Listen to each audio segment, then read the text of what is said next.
The backrooms in general is not a very safe place. From no-clipping randomly into the void to encountering hostile entities, there are plenty of ways to run into trouble while exploring the various backrooms levels. This is what makes level 37, Sublimity, also known as the Poolrooms, quite special. It is safe, devoid of entities, and generally a pleasant place to stay for a while.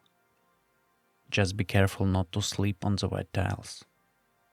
One of the best descriptions of the level comes from the notes from an unknown wanderer. Let me read it verbatim.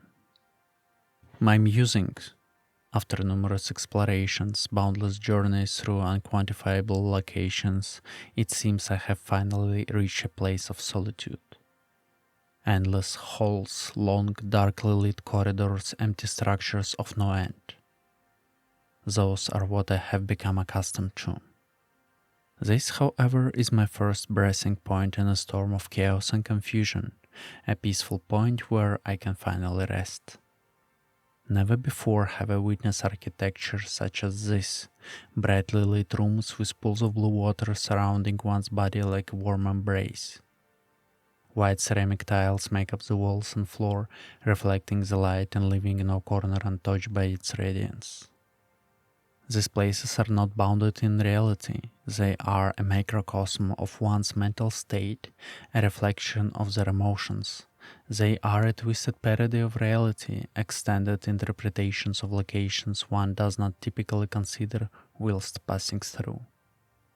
Exploring them can be described as wandering within a dream. They are not infinite, not they are finite. It is my belief that these places reflect the headspace of those experiencing them. It is not the doing of any force or overseeing entity whatsoever. Instead, it's one's emotions that keeps the rooms extending, the impetus for their continued growth and existence. There is no architect to these places beside our minds.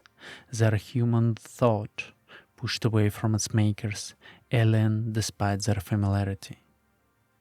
I've come to call them scapes, dreamlike realms one passes through, experiencing and subsequently continuing to the next, like a journey of sorts. One could exit at any time with the right headspace. Attaining it, however, would be no easy feat while continually passing through looping hallways and nonsensical corridors. While being illogical and foreign, these places are tailored to you. The places you commonly pass through without any thought becomes all you know. Each scape is far too familiar, but far too strange to be comforting. It can be compared to a nightmare. I digress. In short, the scape truly amazes me. While one may feel a permeating sense of peace and calmness within it, another cannot help but notice a feeling of dread wash over them as they notice the strange, lightless corners. This strange effect has never ceased to intrigue me. The scape is without blemish or defect. The pool rooms are simply stunning, an intricate design, a possibly infinite puzzle whose pieces form something peculiar, indescribably strange, yet indescribably perfect. It can only be the handiwork of a god. Level 37 is a vast network of interconnected rooms and corridors, partially submerged in lukewarm, rippling water. The spaces vary in size and shape, from uniform pools and hallways to large, irregular chambers.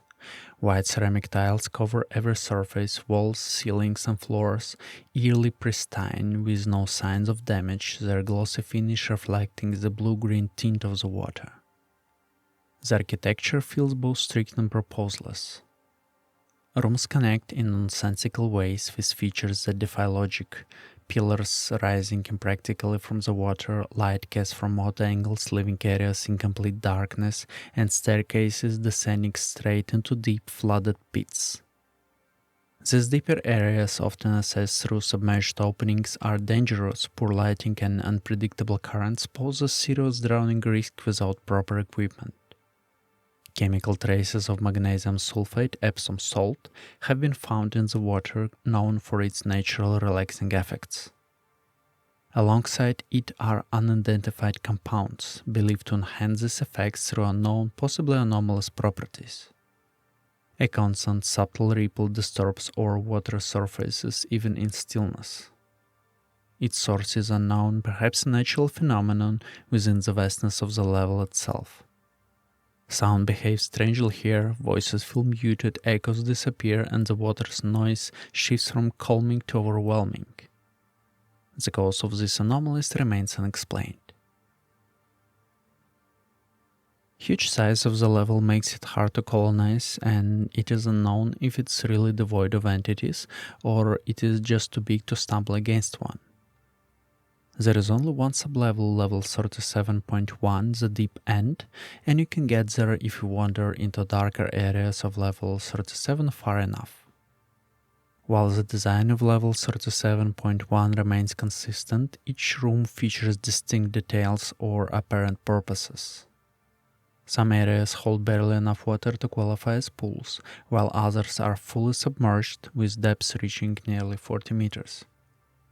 Navigation differs significantly from level 37. Light is scarce, provided only by faint glows from unknown sources in sparse wall openings, insufficient for clear visibility. Some sections are completely dark, making exploration hazardous. In deeper submerged areas, there may be no direct exits from the water, forcing wanderers to swim back through cold, dark tunnels, increasing the risk of drowning. Room connections often take the form of small half-submerged tunnels that require crawling or swimming. The water appears murky, with a deep green-blue hue intensified by the surrounding darkness. Unlike the pristine tiling of level 37, level 37.1 features varied damaged tiles, some porcelain white, others oddly shaped and discolored. The lack of the original's damage-resistant properties has left this level in disrepair.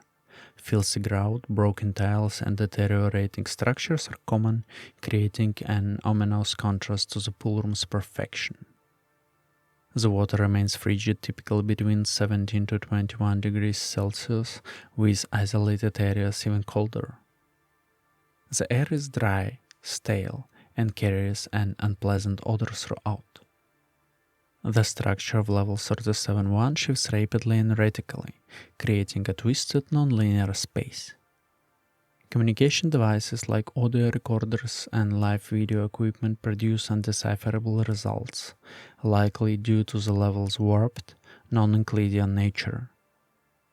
As a result, consistent navigation and localization are exceptionally difficult and considered improbable. Comparing to the base level, level 37.1 is a bit more dangerous. Some phase links seem to be present, and some more stagnant pools host hydrolytis plague, which is a bacterium common in stagnant water, worsened in level 37.1 due to the lack of chlorine, indicated by the water's green hue.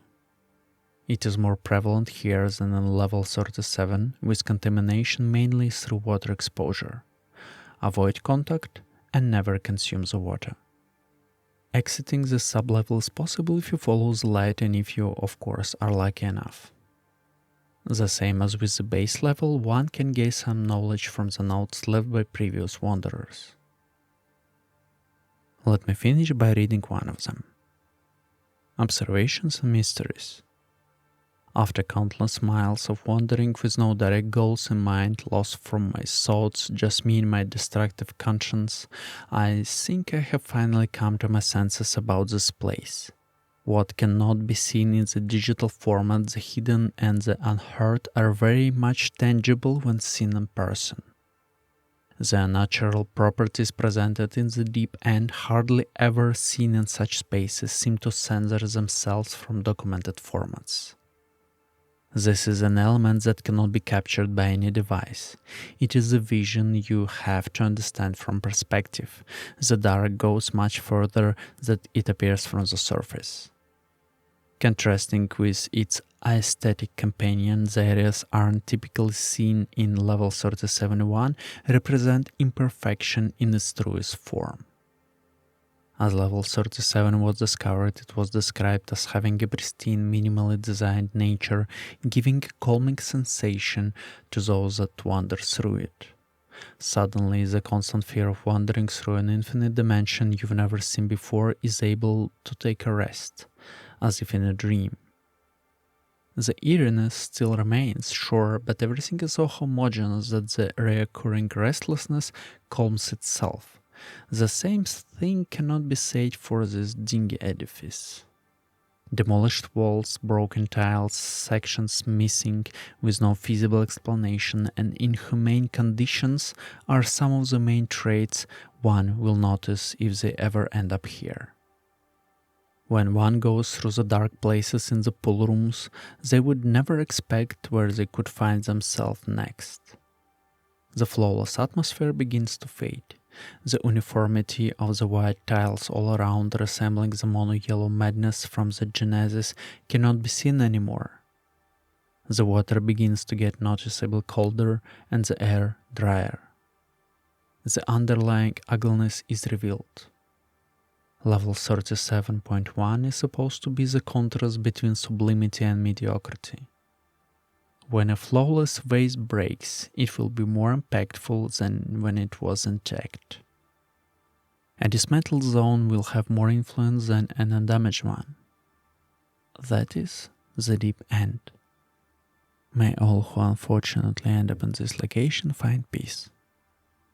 Logan Cunningham, 17th of April, 2020.